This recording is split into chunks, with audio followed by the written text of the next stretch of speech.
Je crois que les Français ne se rendent pas compte de l'étendue de leur servitude.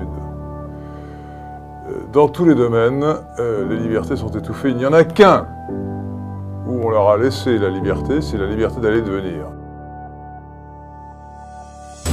L'immigration abusive, l'islamisation, c'est une conséquence et pas une cause. C'est un effet du mal profond qui nous ronge.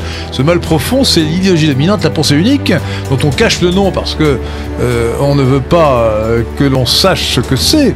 Ce système de pensée, c'est le cosmopolitisme. Et le cosmopolitisme, c'est l'idéologie de la superclasse mondiale qui aujourd'hui domine le monde et qui est représentée en France par l'oligarchie cosmopolite qui nous gouverne, section française de la superclasse mondiale, si je puis dire. L'État veut pénétrer nos pensées.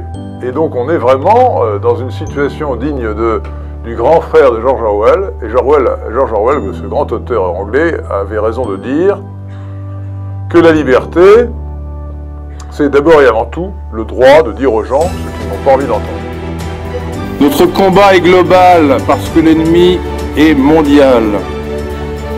Qu'il s'agisse de l'immigration, du mariage homosexuel et de la famille, mais aussi de la supranationalité, du libre-échangisme, du non-art dégénéré, de l'américanisation de notre culture, du déclin de la langue française.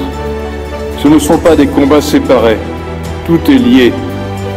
Tout est lié car le cosmopolitisme porté par la superclasse mondiale veut faire disparaître à la fois les frontières physiques des peuples et les frontières spirituelles, les frontières de l'âme, que sont les traditions. Le national-libéralisme, c'est justement d'accepter, dans une certaine mesure, dans certaines limites, une protection aux frontières,